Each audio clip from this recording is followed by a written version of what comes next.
चलिए स्वागत है आप लोगों का फ्लूइड के आज चौथे लेक्चर में।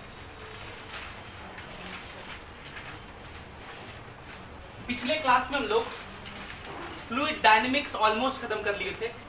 कुछ क्वेश्चंस और हैं जिनको मैं लास्ट में करा दूंगा, ठीक है। कुछ एक क्वेश्चंस और हैं जिनको हम लोग लास्ट में करेंगे। आज हम लोग एक बहुत इंपॉर्टेंट टॉपिक पढ़ने जा रहे हैं। प्रॉपर्टीज ऑफ फ्लूइड का टॉपिक है, इसको बोलते हैं विस्कोसिटी। तो हेडिंग डालिए viscosity. Viscosity, Stokes law and terminal velocity. Viscosity, Stokes law and terminal velocity. ये एक बहुत महत्वपूर्ण टॉपिक है स्कूल के लिए, तो बहुत ज्यादा 5 नंबर का सवाल इसके ऊपर आता है और हम लोग के एग्जाम के लिए बहुत महत्वपूर्ण है। उस पर भी बहुत सारे सवाल पूछे गए हैं। नीट के लिए बहुत महत्वपूर्ण है, आईआईटी के लिए भी, जेईई मेंस के लिए भी, क्योंकि कई बात जो मैं इसमें बताता हूँ एक पॉइंट पर तो 2-3 बार सवाल पूछ लिया है, सेम सवाल वही चीज। तो पढ़ेंगे इसमें rate of loss of energy होता है और वो रेडियस के 5th पावर पे डिपेंड करता है। आईआईटी जब बहुत साल पहले सब्जेक्टिव हुआ करता था तो उस समय ये डिराइव करने पूछा था, जो डेरिवेशन अभी हम लोग करेंगे। जब वो ऑब्जेक्टिव हो गया तो उसमें वो डायरेक्ट सवाल पूछा था। सेम सवाल जेईई मेंस में रिपीट हुआ था। नीट में 2 साल पहले भी ये सवाल सेम सवाल पूछा गया था। तो चलिए डिस्कस करते हैं। सबसे पहले विस्कोसिटी क्या है। विस्कोसिटी फ्लूइड का एक प्रॉपर्टी है। It is the property of fluid. हम लोग लिखे थे कि फ्लूइड को हम लोग 3 भाग में बांटेंगे। एक का नाम है फ्लूइड डायनेमिक्स, जो कि हम लोग चर्चा किए अभी, इसमें फ्लूइड चल रहा था। दूसरा था फ्लूइड स्टैटिक्स, जिसमें फ्लूइड रुका रहेगा, अभी हम लोग वो नहीं पढ़े। तीसरा है फ्लूइड का प्रॉपर्टीज, इसमें 2 महत्वपूर्ण प्रॉपर्टी है। एक का नाम है विस्कोसिटी, दूसरे का नाम है सरफेस टेंशन। विस्कोसिटी एक वैसा प्रॉपर्टी है फ्लूइड का, it is the property of fluid by virtue of which जिसके वजह से द फ्लूइड अपोजेस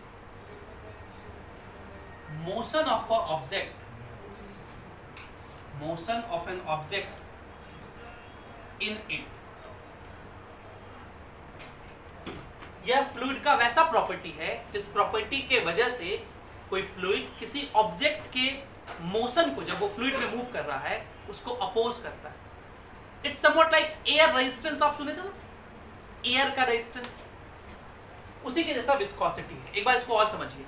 अगर मैं कहूं आपसे कि मुझे यहां से चल के यहां तक जाना है, एक जगह से दूसरी जगह तक जाना है, हवा में चलना पड़े तो वो आसान होगा बहुत। लेकिन अगर मान लीजिए यहां से यहां जाना है, हवा में चल के हम यहां आ गए, अब यहां पानी हो जाए और मुझे वापस से यहां से चल के यहां आना पड़े, सेम एफर्ट लगाना पड़ेगा या अलग लगाना पड़ेगा?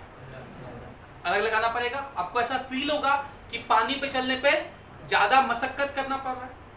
अच्छा, पानी की जगह जो शहद हो, शहद जानते हैं, हनी हो पूरा, और उसमें चलना पड़े तो और ज्यादा मेहनत लगाना पड़ेगा।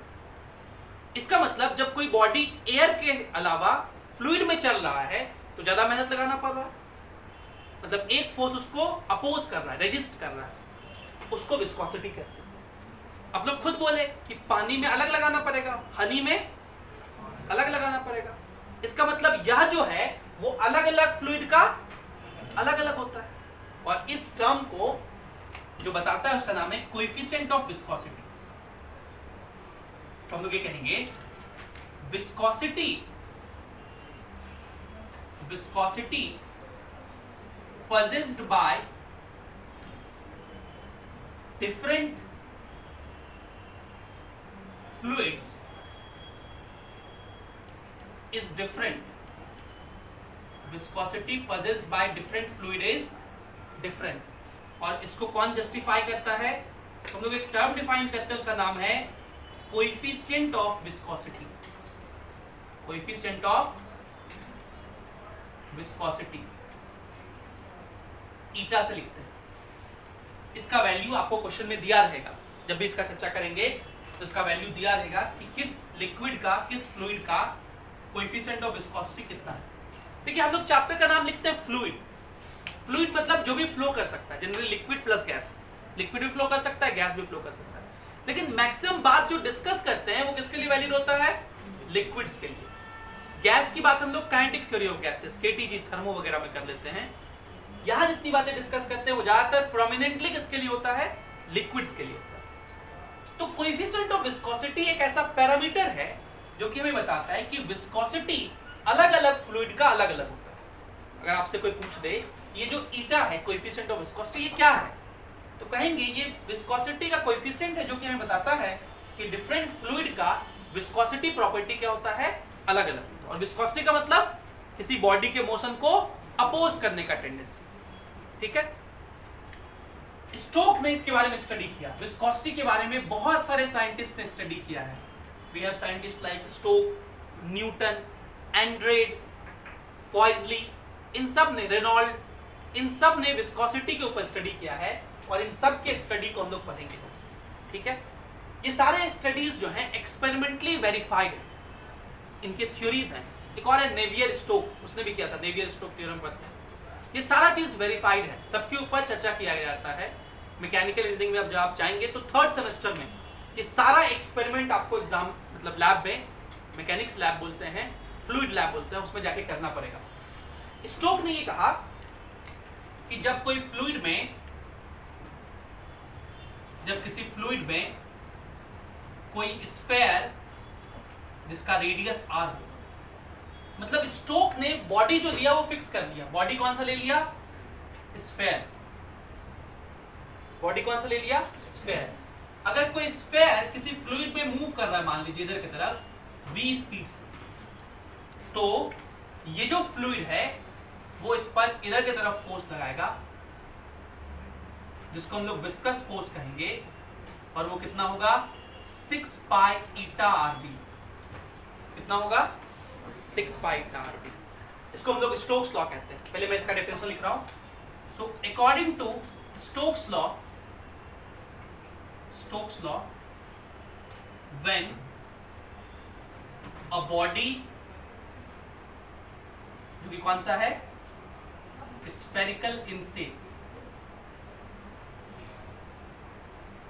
moves in a fluid, then the fluid applies viscous force is equals to 6 pi eta rb। 6 pi constant है, eta क्या है, कोएफिशिएंट ऑफ विस्कोसिटी, r क्या है, रेडियस, v क्या है, वेलोसिटी। पहले हम लोग इस ईटा का डायमेंशन निकाल लेते हैं इस फॉर्मूले से। तो ईटा का डायमेंशन हम लोग बचपन में भी याद किए, यूनिट डायमेंशन में पढ़े थे। किसी को याद है? Very good, ml-1 t-1।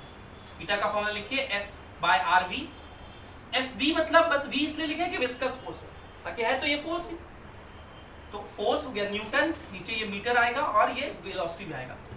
तो ऐसा यूनिट ऑफ ईटा अगर आप देखेंगे, SI यूनिट ऑफ ईटा, तो ये क्या हो जाएगा, ये हो गया न्यूटन। देखिए ध्यान से, यहाँ क्या है, मीटर, और वेलोसिटी क्या होता है, मीटर पर सेकंड। तो इससे मल्टीप्लाई हो गया, ये मीटर स्क्वायर बाय सेकंड हो गया। सेकंड इधर मल्टीप्लाई में चला गया, मीटर डिवाइड में आ गया। तो विस्कोसिटी का यूनिट हो गया newton second by metre square. इसी को हम लोग न्यूटन बाय मीटर स्क्वायर को पास्कल कहते हैं। न्यूटन पर मीटर स्क्वायर हो गया पास्कल इनटू सेकंड। इसी को डेका पॉइस कहा जाता है। ये मैंने आपको कहाँ सिखाया था, यूनिट डायमेंशन में, आपको याद नहीं होगा, अभी वापस याद कर लीजिए। एसआई सिस्टम में यूनिट ईटा का क्या होता है, डेका पॉइस। पॉइस नहीं, क्या होता है, डेका पॉइस। सीजीएस सिस्टम में इसका ऐसा यूनिट पॉइस होता है। सीजीएस यूनिट ऑफ ईटा क्या होता है, पॉइस।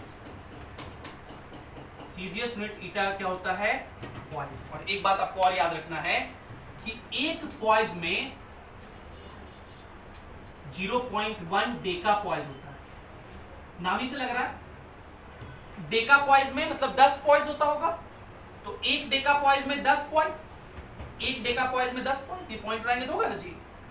तो ये ध्यान रखना है, कभी हो सकता है पॉइस में डेटा दिया रहे ईटा का, तो अगर 1 दिया हुआ है तो उसको 0.1 डेका पॉइस लिखेंगे। ये कन्वर्जन इंपॉर्टेंट है, क्योंकि हम लोग एसआई सिस्टम में कैलकुलेट करेंगे और एसआई सिस्टम में यूनिट क्या होता है, डेकापॉइस। कभी कोई सेंटीपॉइस कहेगा, कभी कभी सेंटीपॉइस कहेगा। तो अगर एक सेंटीपॉइस है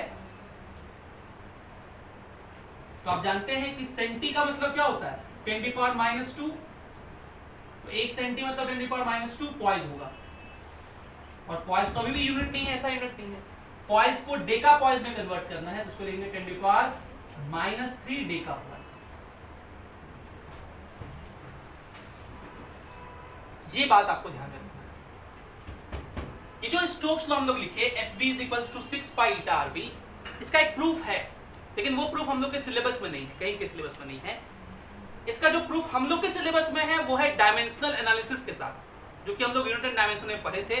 आई होप आपको याद होगा, नहीं याद है तो कोई बात नहीं, अभी मैं यहाँ करके दिखा देता हूँ, तो आपको करने के लिए देता हूँ, आप करिए, नहीं होगा तो फिर मैं बता दूंगा। तो ये जो फॉर्मूला है FB = 6 पाई ईटा RB, स्टोक्स लॉ, इसका हम लोग डायमेंशनल प्रूफ सीखे हैं। कौन सा प्रूफ, डायमेंशनल प्रूफ। और डायमेंशनल प्रूफ का ड्रॉबैक होता है कि उसमें कांस्टेंट नहीं पता चलता है, तो 6 पाई नहीं पता चलेगा हमें, लेकिन ये पता चल जाए कि ये जो FB है वो ईटा के पावर 1, R के पावर 1 और V के पावर 1 पे डिपेंड करता है। और ये अगर आपको याद हो कैसे प्रूफ करते थे, आप लिखेंगे force is directly proportional to eta का पावर A, R का पावर B और V का पावर C।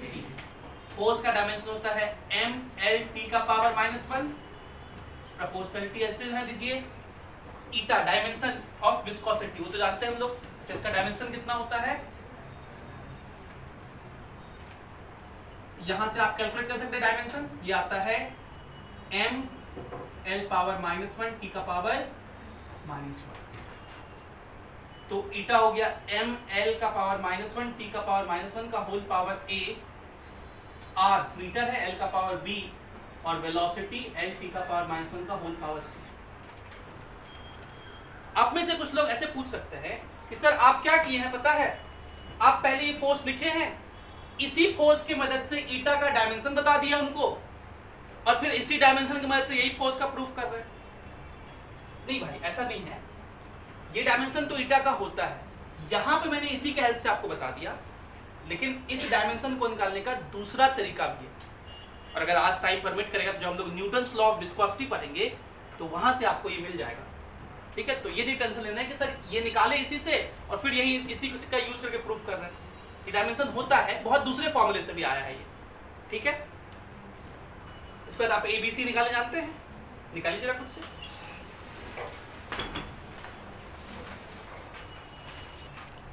तो इसका अगर डेरिवेशन आप देखना चाहें तो यहाँ देखिए m का पावर 1 है, 1 लिख देते हैं, इक्वल्स टू यहाँ m का पावर 1 है, उसका पावर a है, ये हो जाएगा a, इधर तो और कहीं m का पावर है नहीं, तो a का वैल्यू 1 हो गया। l का पावर यहाँ 1 है, तो l का पावर हम लोग 1 लिख देते हैं। यहाँ l का पावर -1 है, उसका पावर a है, तो ये हो जाएगा -a। यहाँ l का पावर +b और यहाँ l का पावर +c। इसमें हम लोग को a का वैल्यू पता है 1, तो -1 हो जाएगा, प्लस b और c, इनमें से किसी एक का पता चल जाए तो निकल जाएगा। आगे चलते हैं, t का पावर यहाँ कितना है -2, तो -2 इज इक्वल्स टू यहाँ t का पावर -1 का पावर a, तो -a, यहाँ t का पावर -c और a का वैल्यू तो 1 पता है हम लोग को, ये -2 इज इक्वल्स टू -1 - c को इधर भेज दीजिए और ये -2 जाके +2 हो जाएगा, तो -1 + 2 1 हो जाएगा, तो c का वैल्यू 1 हो गया। इसको वैल्यू को यहाँ पुट कर दीजिए, तो c का वैल्यू 1 रखेंगे तो 1 और -1 कट जाएगा, तो b का वैल्यू भी कितना हो जाएगा 1। हेंस ये प्रूफ हो गया कि ये जो FB है ये प्रोपोर्शनल है, FB जो है प्रोपोर्शनल है ईटा का पावर 1, R का पावर 1, B का पावर 1। और जब प्रोपोर्शनलिटी को कांस्टेंट में बदलेंगे तो वो कांस्टेंट कितना होता है 6 पाई ईटा। इसको एक्सपेरिमेंटली कैलकुलेट किया गया है। ये 6 पाई कैसे कैलकुलेट किया गया है, एक्सपेरिमेंटली। ये मत सोचिए कि सर ये अचानक से 6 पाई कैसे पता चल गया आपको, कैलकुलेटेड एक्सपेरिमेंटली।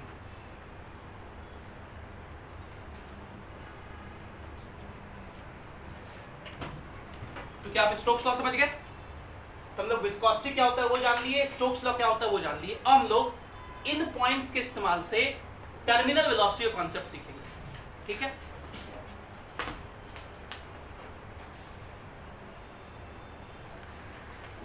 तो अब हम लोग समझते हैं टर्मिनल वेलोसिटी। इसको जरा अच्छे से समझिएगा।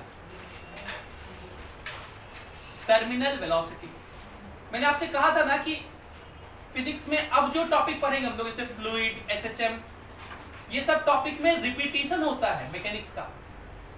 हमने आपको कहा भी था कि फ्लूइड क्या है, फ्लूइड मैकेनिक्स है, मैकेनिक्स की बातें रिवाइज होंगी। तो देखिए आपको कितनी बातें याद है फ्लूइड की, वो हम लोग यहाँ यूज करेंगे। टर्मिनल वेलोसिटी क्या है पहले उसको समझने का प्रयास कीजिए।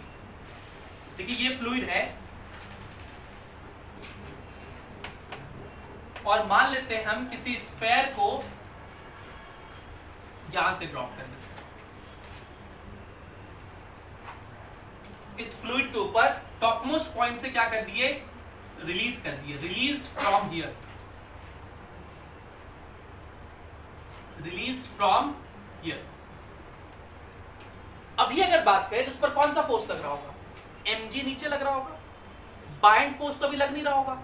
बाइंड फोर्स कितना होता है, v रो g। v क्या होता है, volume of body in the liquid. इसको आर्किमिडीज प्रिंसिपल से जानते हैं हम लोग। पहले लोग यहाँ पे जान लेते हैं बाइंड फोर्स के बारे में, तो थोड़ा सा आपको समझने में और अच्छा लगेगा। और मैंने आपसे कहा था कि हम लोग को 7 फोर्स पढ़ना है क्लास 12 में, सॉरी क्लास 11 में 7 फोर्स पढ़ना है। 5 हम लोग पढ़ के आए हैं, 2 और पढ़ रहे हैं, विस्कस फोर्स और बाइंड फोर्स। ये 2 फोर्स फ्लूइड में यूज होते हैं। बाइंड फोर्स कहता है, आर्किमिडीज ने इसके ऊपर चर्चा की, इसको हम लोग आर्किमिडीज प्रिंसिपल कहते हैं।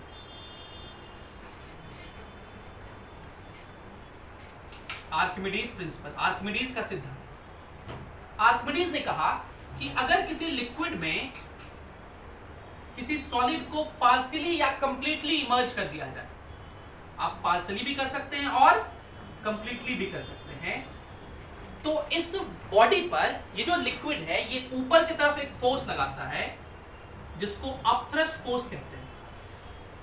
और आर्किमिडीज ने इसको कैलकुलेट किया और कहा कि ये वैल्यू कितना होता है, v rho g।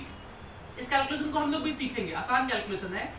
Fluid statics में मैं इसको प्रूव करके दिखाऊंगा आपको भी, बहुत आसान सा है। जो लोग आईसीएसई बोर्ड से पढ़े हुए क्लास 9 में इसका प्रूफ भी था, आसान चीज है। अभी बस इतना याद रखिए कि अपथ्रस्ट फोर्स का फॉर्मूला कितना होता है, v rho g। What is v?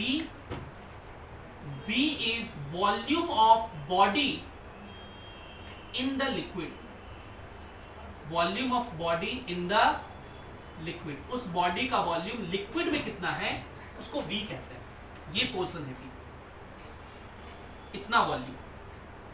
और जितना इस बॉडी का वॉल्यूम लिक्विड के अंदर होगा उतना ही लिक्विड को डिस्प्लेस कर दिया होगा। इसको हम लोग कह सकते हैं this is the volume of liquid displaced. This is the volume of liquid displaced. What is rho? Rho is density of liquid. ध्यान रखिएगा। What is rho? Density of liquid. And g तो अपना acceleration due to gravity है। इसको हम लोग बोलते हैं bind force and Archimedes principal.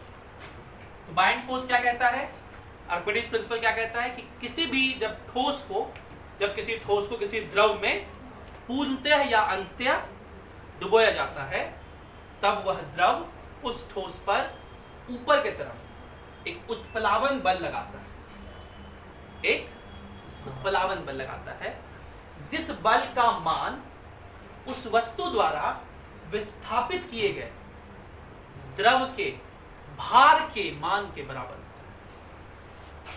नहीं समझ में आप लोग को? कोई बात नहीं, फिर से समझाता हूं। देखिए हिंदी में समझा आप लोग को? हिंदी में समझते हैं कि जब किसी सॉलिड को किसी लिक्विड में डुबोया जाता है, तब वह लिक्विड उस सॉलिड पर ऊपर की तरफ एक फोर्स लगाता है, इसको बाइंड फोर्स कहते हैं, जिस फोर्स का वैल्यू उस बॉडी ने कितना लिक्विड डिस्प्लेस किया है उसके वेट के बराबर होता है। देखिए ये था v volume of liquid displaced. Volume into density क्या करेंगे, मास ऑफ लिक्विड डिस्प्लेस्ड। तो v रो को क्या पढ़ेंगे, mass of liquid displaced, mass of liquid displaced और उसके साथ आपने g मल्टीप्लाई कर दिया है, तो m इंटू जी क्या होता है, वेट। तो FB किसके बराबर है, basically weight of liquid displace, weight of liquid displace. Hindi medium वाले समझे इसको, डिस्प्लेस का मतलब विस्थापित, ये तो जानते ही होंगे, विस्थापित द्रव का भार, वेट का हिंदी होता है भार। तो जो उत्प्लावन बल होता है उसका मान मतलब वैल्यू किसके बराबर होता है, द्रव द्वारा बॉडी द्वारा, सॉलिड द्वारा विस्थापित किए गए द्रव के भार के मान के बराबर, मतलब upthrust force weight of liquid displaced के बराबर होता है। क्या बात समझ में आ गया? इसका हम लोग और चर्चा करेंगे, बहुत चीज में समझेंगे, बहुत इंटरेस्टिंग चीज है आर्किमिडीज प्रिंसिपल। इसमें हम लोग 2 क्लास पढ़ेंगे। एक बड़ा इंटरेस्टिंग क्वेश्चन आईआईटी ने एक बार पूछा था, तो एक बार 2-3 बार पूछा गया आईआईटी में। एक बहुत फेमस सवाल है कि एक लिक्विड है और उसमें एक आइस क्यूब तैर रहा है। शुरुआत में आइस क्यूब तैर रहा था, लिक्विड का लेवल था। आइस क्यूब जब पूरा मेल्ट हो जाए तो उस लिक्विड के लेवल पे क्या फर्क पड़ेगा, वो चेंज करेगा या सेम लेवल रहेगा। फिर अगले साल उसने पूछा कि एक वुड है, वुड तैर रहा है, उसके ऊपर एक सिक्का रखा हुआ है। पहले वो सिक्का जब ऊपर रखा हुआ था उस वुड के ऊपर, तब लिक्विड का लेवल मेजर कर लिए, सिक्के को पानी में डाल दिए, अब बताइए लिक्विड का लेवल क्या होगा। तो बड़े इंटरेस्टिंग सा है, कभी बढ़ जाता है कभी घट जाता है, कैसे निकालते हैं ये सब पढ़ेंगे, बहुत इंटरेस्टिंग सा है। एक क्लास तो पूरा सिर्फ यही करेंगे, कभी सिक्का रख देंगे, कभी हवा भर देंगे उसमें, कभी कोई मेटल घुसा के रख देंगे आइस के अंदर, और इन सब बातों का चर्चा करेंगे, बड़ा इंटरेस्टिंग है। अभी मैं इसको यही छोड़ रहा हूँ। आर्किमिडीज प्रिंसिपल बस ये कहता है, इतना बात तो याद रखना है। अब यहाँ आ जाइए, हम लोग क्या पढ़ रहे हैं, ये स्फीयर है, इसको यहाँ से क्या कर दिया गया, रिलीज कर दिया गया। तो इस स्फीयर की अभी इनिशियल वेलोसिटी क्या है, 0 है। इस पर क्या क्या फोर्स काम कर रहे होंगे, mg। सिर्फ और सिर्फ अभी क्या काम कर रहा होगा, mg। विस्कस फोर्स नहीं काम कर रहा होगा क्योंकि ये अभी इस लिक्विड के अंदर घुसा नहीं है। अपथ्रस्ट फोर्स भी काम नहीं कर रहा होगा क्योंकि कोई v का वैल्यू दी है। v क्या होता है, volume of body in the liquid. तो इन तो v इन तो कुछ भी नहीं है। अगर इस बॉडी का मास, सिंप्लिसिटी के लिए, मैं एग्जैक्ट कैलकुलेशन नहीं बोल रहा हूँ, सिंप्लिसिटी के लिए मास 1 के लिए kg मान लेते हैं, तो इस पर mg जो लग रहा होगा वो कितना होगा, 10 न्यूटन। इसका एक्सलेशन कितना होगा, 10 मीटर पर सेकंड स्क्वायर। मतलब अगले 1 सेकंड बाद इसका वेलोसिटी 10 मीटर पर सेकंड बढ़ जाएगा। क्या भी बात समझ पा रहे हैं? तो अभी कितना है वेलोसिटी, 0। 1 सेकंड बाद इसका वेलोसिटी कितना होगा, 10 मीटर पर सेकंड। तो इसका वेलोसिटी बढ़ेगा बेसिकली। और मान लीजिए 1 सेकंड बाद ये यहां आ गया, ठीक है। अब जब यहां आ गया तो अब इस पर क्या हो रहा है, अपथ्रस्ट फोर्स ऊपर काम करने लगेगा। बोलिए, ये स्फीयर किधर जा रहा है, नीचे। ये स्फीयर किधर जा रहा है, नीचे। तो इस पर विस्कस फोर्स भी ऊपर ही लगेगा क्योंकि विस्कस फोर्स, तो आप विस्कस फोर्स ना फ्लूइड का फ्रिक्शन समझ सकते हो, बस फ्रिक्शन थोड़ा जटिल था, ये थोड़ा आसान है। विस्कस फोर्स बॉडी के मोशन के अपोजिट लगता है, सीधा सीधा। और इसका वेट mg नीचे लगेगा, ठीक है। अभी मैं सेक ऑफ सिंप्लिसिटी के लिए ये कह रहा हूं कि तो 10 न्यूटन था। मान लिया जाए बाइंड फोर्स का वैल्यू 8 न्यूटन है, या 8 3 न्यूटन मान लेते हैं। कितना मान लेते हैं, 3। और विस्कस फोर्स जो है वो वेलोसिटी पर डिपेंड करता है, ये बात ध्यान में रखता है। विस्कस फोर्स किस पर डिपेंड करता है, वेलोसिटी पर। मतलब जैसे जैसे वेलोसिटी चेंज होगा ये विस्कस फोर्स भी चेंज होगा। तो अभी जो वेलोसिटी है वो इधर से 10 बढ़ के आया था ना, 10 है, जिसको पुट करने के बाद इस विस्कस फोर्स का वैल्यू मान लिया जाए कि 3 न्यूटन आ गया इसका भी वैल्यू। तो बाइंड फोर्स भी 3, विस्कस भी, तो ये 3 ये कितना, 10। अभी भाई भी इस पर नेट फोर्स लग रहा है, किधर, नीचे। कितना, 4। एक्सलेशन कितना, 4 मीटर पर सेकंड स्क्वायर। नेट फोर्स 4 है, मास तो 1 के लिए थे, तो एक्सलेशन कितना, 4 मीटर पर सेकंड स्क्वायर। अब बताइए फोर्स, नेट फोर्स पहले से घट गया कि बढ़ गया, घट गया। पहले 10 न्यूटन का नेट फोर्स नीचे लग रहा था, अभी कितना लग रहा है, एक्सलेशन पहले से, वेलोसिटी अभी भी बढ़ेगा। भाई एक्सलेशन 4 है, इसका मतलब वेलोसिटी 4 मीटर पर सेकंड से बढ़ेगा, 1 सेकंड में 4 से बढ़ जाएगा। पहले 1 सेकंड में 10 से बढ़ा था, 10 हो गया था 0 से, यहाँ 0 था, 10 बढ़ के 10 हो गया था। अब ये कितना हो जाएगा 14, 4 ही बढ़ेगा। वेलोसिटी क्या हो रहा है, बढ़ रहा है। भाई एक्सेलरेशन पॉजिटिव है तो वेलोसिटी क्या होता है, बढ़ता है। मैकेनिक्स की बात है, इसलिए मैकेनिक्स का हर कॉन्सेप्ट सही से अच्छे से आना चाहिए। एक्सेलरेशन का घटने से वेलोसिटी का थोड़ी संबंध है। वेलोसिटी तो कहता है कि भाई एक्सेलरेशन अगर पॉजिटिव होगा तो बढ़ेगा। आप क्या कह रहे हैं सोचिए ध्यान से।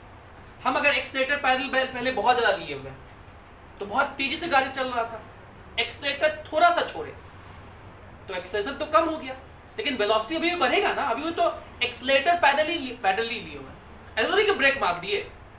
समझ रहे आप मेरी बात। वेलोसिटी घटेगा नहीं, एक्सेलरेशन घट रहा है। वेलोसिटी अभी कितना हो जाएगा 14 हो गया। अब अगले इंस्टेंट पे जब ये यहां आ जाएगा तो हम लोग एफपीडी बना रहे हैं। इसका वेट mg 10 न्यूटन नीचे लगेगा। बाइंड फोर्स तो फिक्स हो जाएगा, जैसे ही अंदर घुसा v फिक्स हो गया। v क्या है, volume of body in the liquid, वो फिक्स हो गया, पूरा का पूरा घुस गया है। रो क्या है, density of liquid, g acceleration सब फिक्स हो गया। बाइंड फोर्स पहले कितना माने थे 3, तो फिर से भी कितना हो गया 3। लेकिन वेलोसिटी क्या हो गया, बढ़ गया। तो ये जो वाला विस्कस फोर्स था वो क्या हो जाएगा, बढ़ जाएगा कि घट जाएगा।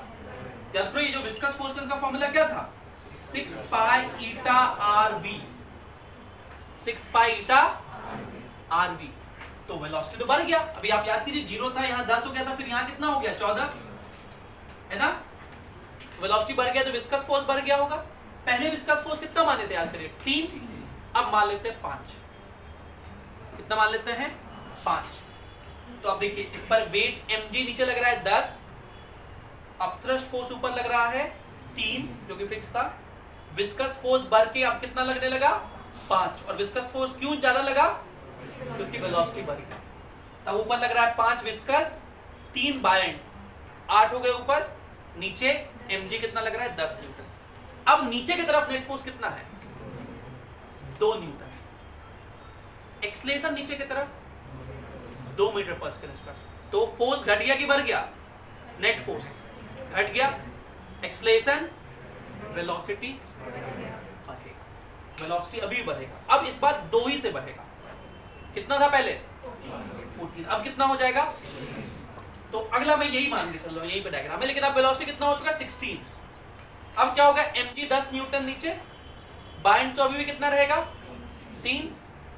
अब विस्कस फिर से कहेगा भैया वेलोसिटी बढ़ गया तो हमको ही बढ़ा दो, पहले कितना था इसको, अब इसको 7 कर देते हैं, 7 हो गया। अब क्या हुआ, नेट फोर्स 0, नेट फोर्स 0 मतलब बॉडी रुक जाएगा क्या, ये तो पूरा एक्सलेट होके आया था। अब इसका वेलोसिटी कितना हो जाएगा, जितना था उतना कांस्टेंट रह जाएगा। कितना था 16 17 जो भी होगा उतना वही कांस्टेंट रह जाएगा। मतलब अब वो उसी कांस्टेंट वेलोसिटी से चलते रहेगा। मोहिनी आज ये समझ में आ गया कि नेट फोर्स 0 होने पे बॉडी चलते रहता है। पक्का चलेगा ना, नीचे नीचे ये चलेगा पक्का। नेट फोर्स 0 है, ये कांस्टेंट वेलोसिटी से चलते रहेगा। इस वेलोसिटी को terminal velocity. So what is terminal velocity, यह वह अचीव्ड कांस्टेंट वेलोसिटी है जो जब किसी स्फेयर को किसी लिक्विड के ऊपर से ड्रॉप किया जाता है तब वह अचीव करता है। What is terminal velocity, it is the constant maximum velocity, constant maximum velocity. अच्छा एक बात और, जब वो फोर्स 0 हुआ था, जब वो फोर्स, तब एक्सेलरेशन क्या हो गया था 0, तब वेलोसिटी क्या था मैक्सिमम था, मैक्सिमम था ना। मतलब जब एक्सेलरेशन 0 होता है उसमें वेलोसिटी मैक्सिमम होता है, हमेशा नहीं लेकिन जनरली एक्सेलरेशन 0 होने पर वेलोसिटी मैक्सिमम रहता है। So it is the constant maximum velocity attained by a sphere released over a viscous liquid। अभी ध्यान दीजिए यहाँ, अगर आपको कोई चीज कंफ्यूजन रह गया हो तो मैं उसको क्लियर करूंगा। पहले मैं उसका डेफिनेशन लिख लेते हैं। अब मैं इतना डायग्राम नहीं बना रहा हूं, हम लोग ये कह रहे हैं कि ये जो वेलोसिटी ये क्या है कांस्टेंट है। अब याद रखिएगा जब भी terminal velocity, terminal word use कर दे मतलब वेलोसिटी कांस्टेंट हो जाता है। क्लास 12 के इलेक्ट्रोस्टैटिक्स में भी इस पर एक सवाल मिलता है, वहां वापस से ये विस्कस फोर्स मिलेगा, तो वहां पे भी एक बार क्वेश्चन पूछा जाता है टर्मिनल वेलोसिटी, वहां खाली एक और फोर्स इलेक्ट्रोस्टैटिक फोर्स एक्स्ट्रा लगा देंगे। टर्मिनल वेलोसिटी का मतलब ही होगा कि वो वेलोसिटी क्या है, कांस्टेंट है। और अगर वेलोसिटी कांस्टेंट है इसका मतलब एक्सेलरेशन, इसका मतलब नेट फोर्स जीरो। हम लोग मान लेते हैं ये जो डायग्राम है ये वही वाला डायग्राम है टर्मिनल वेलोसिटी का। इससे पहले अगर मैं यहाँ वेलोसिटी का डायग्राम बना लूं, वेलोसिटी का ग्राफ बना लूं टाइम के साथ, तो ये ग्राफ ऐसा होता है, ये पहले बढ़ा फिर जाके इस तरह से कांस्टेंट हो गया, इसको बोलते हैं टर्मिनल वेलोसिटी।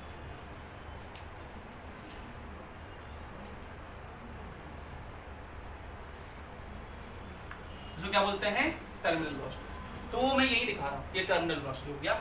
इस पर इस समय जब टर्मिनल वेलोसिटी अचीव कर लिया तब नेट फोर्स क्या होगा, जीरो होगा।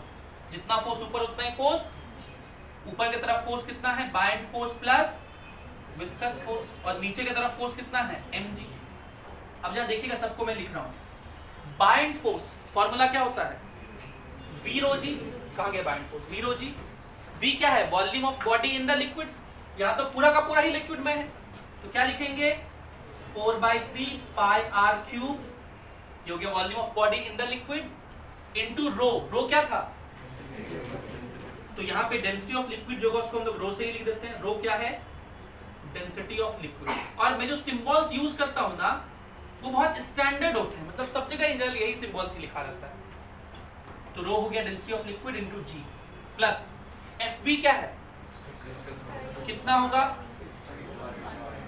6 पाई ईटा r VT, यही टर्मिनल वेलोसिटी निकालना है, is equals to mg। m क्या है, किसका मास, इस स्फीयर का, तो मास ऑफ स्फीयर क्या लिखेंगे, v मतलब volume of sphere into density किसका, स्फीयर का, मतलब वॉल्यूम ऑफ स्फीयर कितना लिखोगे 4/3 पाई r cube into dg। m था ना मास, तो वॉल्यूम इनटू डेंसिटी हो गया मास इनटू g। सो d क्या है, डेंसिटी ऑफ, और ये स्फीयर इस लिक्विड में डूब गया था कि तैर रहा था, इसका मतलब d का वैल्यू ज्यादा होना चाहिए लिक्विड के डेंसिटी से, तभी डूब सकता है। तो ये कंडीशन दी है। अब यहां से हम लोग को सॉल्व करना है, थोड़ा सा ध्यान से देखिएगा। सबसे पहले तो सब जगह से पाई पाई हम लोग चुकता कर दिए, पाई पाई निपटा दिए। अब देखिएगा जरा ध्यान से, r का पावर 1 सब जगह है, यहां तो 1 है ही, यहां पर क्यूब में है, तो एक निपट जाएगा तो 2 बचा रह जाएगा, यहां भी 2 बचा रह जाएगा। तो अगले स्टेप में हमने r यहां से काटा तो 2 बचा, यहां से काटा तो 2 बचा, और एक कटेगा, देखिए 2 से ये 4 2 बार में, ये 3 बार में, ये 2 बार में, 2 से सब जगह काट दिए, कोई दिक्कत। इस वाले टर्म को यहाँ क्या लिखा हुआ है 2/3 r स्क्वायर रो जी, ये लिखा हुआ है ना, और यहाँ क्या लिखा हुआ है 2/3 r स्क्वायर dg। इस वाले टर्म को उधर भेज दीजिए, बाकी इसको एज रहने दीजिए, 3 ईटा VT को ये उधर चला गया, तो 2/3 r square g common d minus rho, और ये 3 ईटा को उधर भेज दीजिए, तो VT का वैल्यू कितना हो जाएगा 2/9 ईटा, ये टर्मिनल वेलोसिटी का फॉर्मूला होता है।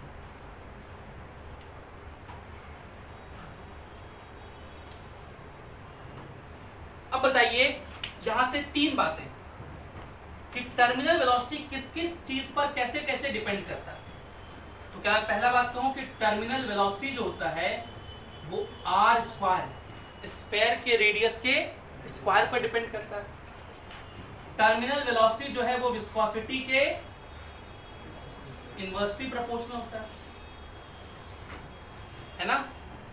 मतलब कोई कल को क्वेश्चन ऐसा पूछ सकता है कि there are 2 liquids A and B, A is more viscous than B, same sphere is released over them, तो क्या होगा बताइए। तो कहेंगे कि जिसका विस्कोसिटी ज्यादा होगा, कोएफिशिएंट ऑफ विस्कोसिटी, उसमें टर्मिनल वेलोसिटी कम, उसका वैल्यू कम होगा, छोटा होगा टर्मिनल वेलोसिटी का। और तीसरा ये टर्मिनल वेलोसिटी डेंसिटी पर नहीं, डेंसिटी के डिफरेंस पर डिपेंड करता है, डेंसिटी पर नहीं, डेंसिटी के डिफरेंस पर डिपेंड। अब इस पे कैसे सवाल बन सकते हैं वो मैं भी बताऊंगा। एक और बात करेंगे, वो जो मैंने कभी कहा था ना आईआईटी वाला जो बार बार पूछा जाता है, वो मैं यही लिखता लेकिन यहाँ जगह नहीं था, तो पहले आप इतना लिखिए। स्कूल में यही डिराइव करने आता है, टर्मिनल वेलोसिटी का डेरिवेशन, तो कर लेंगे। यहाँ तक स्कूल की बात खत्म होगी। अब आज जितनी बात करेंगे वो सब कंपटीशन के लिए महत्वपूर्ण है।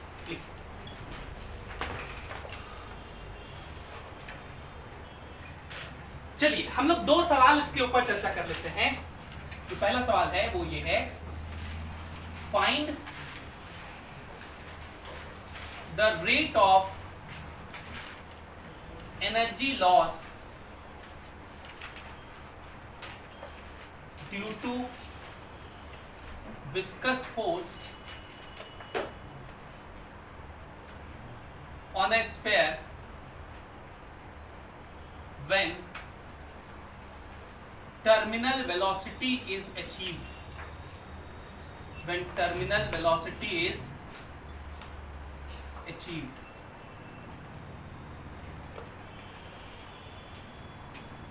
ठीक है, और यही वो सवाल है जो कि बहुत बार पूछा गया, मोस्ट इंपॉर्टेंट। इसके लिए आईआईटी मेंस, नीट,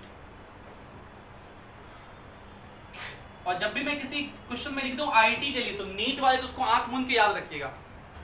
ठीक है, आंख मूंद के याद रखने का मतलब उसका आंसर एकदम रटा होना चाहिए कि ऐसा है कोई सवाल जो कि एकदम डायरेक्ट आएगा। बाकी जेई मेंस में भी आजकल ट्रेंड ऐसा हो गया है। तो सुनिएगा, इस सवाल क्या है, रेट ऑफ एनर्जी। एनर्जी का रेट मतलब पावर, और ये लॉस क्यों लिखा हुआ है? क्या आप अभी देखे होंगे कि वेलोसिटी तो नीचे था लेकिन फोर्स किधर था? ऊपर। विस्कस फोर्स किधर था? ऊपर था। तो इसकी वजह से जो वर्क होगा वो निगेटिव होगा, एनर्जी लॉस होगा। वर्क निगेटिव मतलब एनर्जी लॉस होगा। लेकिन एनर्जी नहीं पूछा आपसे, एनर्जी का रेट पूछा है, मतलब energy by time, work by time मतलब पावर पूछा। रेट ऑफ एनर्जी लॉस को हम लोग माइनस dq बाई dt से लिखते हैं। q से अगर एनर्जी लिखा जाए तो, ठीक है, बहुत खतरनाक लग रहा होगा, ये कुछ नहीं, पावर है। ये क्या है? पावर। और पावर का फॉर्मूला क्या होता है? Force into velocity. तो हम लोग माइनस तो पहले ही लिख दिए हैं, इसका मतलब दोनों ऑपोजिट डायरेक्शन में है, पहले लिख दिए माइनस है। Force into velocity. Viscous force कितना था बताइए? 6 पाई ईटा आर वी, और एक वेलोसिटी यहाँ क्या हो जाएगा? v square. तो 6 pi eta R into V square. v का फॉर्मूला भी निकाले थे, याद हो गया आप लोग को v का formula? 2 by 9 eta into R square into D minus rho into G. ये फॉर्मूला था, याद रखना ये फॉर्मूला। ऐसा नहीं मैं कई बार फॉर्मूला बोलना भूल जाता हूँ, याद रखना है। बच्चे सोचते हैं इसको तो याद नहीं रखना, डेराइव करेंगे। नहीं, हर चीज डेराइव करने में बहुत टाइम लग जाएगा। इसको रख दीजिए यहाँ। तो 2 by 9 eta into R square into D minus rho into G का होल स्क्वायर। यहाँ वी स्क्वायर है ना। कैलकुलेशन आप लोग को आता है? पक्का मल्टीप्लाई डिवाइड करते हैं, देखिएगा जरा ध्यान से। सबसे पहले इस नंबर का काम कर रहा है। 2 का स्क्वायर 4 जब 6 से मल्टीप्लाई होगा तो चौके 24। 9 का स्क्वायर 81 है ना। 3 से कटेगा 24 कटेगा 8 बार में, और जो 81 है वो 27 बार में कट जाएगा। पाई तो एक ही जगह यही है, इधर भी पाई नहीं है, तो पाई का काम ऐसे रह गया।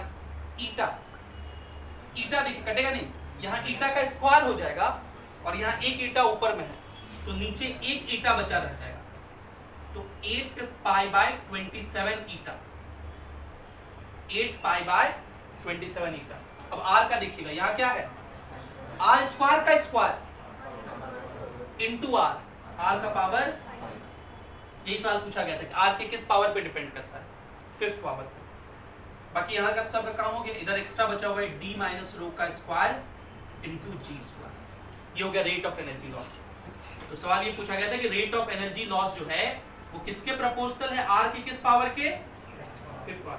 यहाँ मैंने सवाल पूछा कि रेट ऑफ एनर्जी लॉस निकालिए, ये तो निकाल लिया हम लोग, यहाँ पे आंसर होगा मेरे क्वेश्चन का। लेकिन अगर ये पूछा जाए कि r की किस पावर पे डिपेंड करता है, तो 5th पावर पे।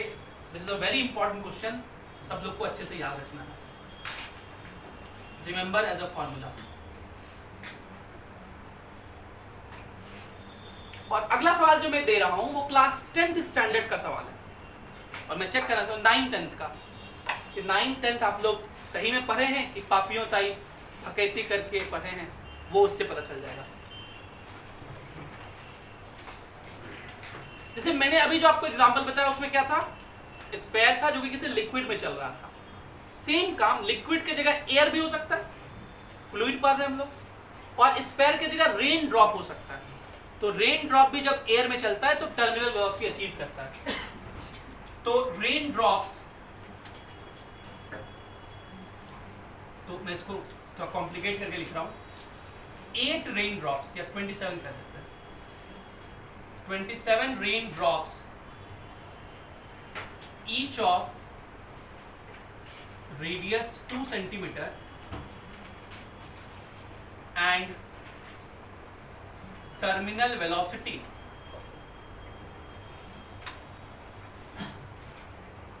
(10 centimeter per second) are merged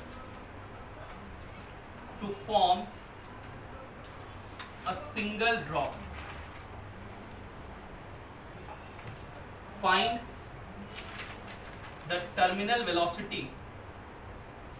Find the terminal velocity of this single drop. इस सिंगल ड्रॉप का आपको टर्मिनल वेलोसिटी बताना है। इसको लिखिए, फिर ये सवाल ट्राई कीजिए।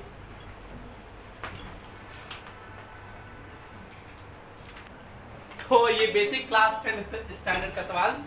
देखिए, जब भी ये कहे मर्ज कर दिया गया, कहां लिखा है मर्ज, तो वॉल्यूम कंजर्व रहता है। क्या कंजर्व रहता है? वॉल्यूम। तो पहले जो ड्रॉप थे, कितने ड्रॉप लिया गया है? 27 ड्रॉप्स। तो वॉल्यूम कितना लिखेंगे? 27 इंटू एक ड्रॉप का वॉल्यूम 4/3 पाई 2 का क्यूब। बोलो ठीक है, इज इक्वल्स टू, अब कितना हो जाएगा volume? 4/3 pi capital R cube, नया रेडियस कैपिटल आर लिख लिए। तो 4/3 पाई कट गया, r इज इक्वल्स टू इसका क्यूब रूट, तो 27 का तो पहले 3 होता था और इसके तो क्यूब में लिखा ही हुआ है तो 2 हो जाएगा। तो नया रेडियस कितना हो गया? 6 सेंटीमीटर, और पुराना रेडियस कितना था? 2 सेंटीमीटर। जब रेडियस 2 सेंटीमीटर था तब टर्मिनल वेलोसिटी 10 सेंटीमीटर पर सेकंड। तो पूछ रहा, बताइए अब टर्मिनल वेलोसिटी कितना होगा? इसको हम लोग T2 कह लेते हैं, T1 कह लेते हैं। अभी भी हम लोग लिखे थे कि टर्मिनल वेलोसिटी जो होता है वो रेडियस के स्क्वायर पे डिपेंड करता है ना जी।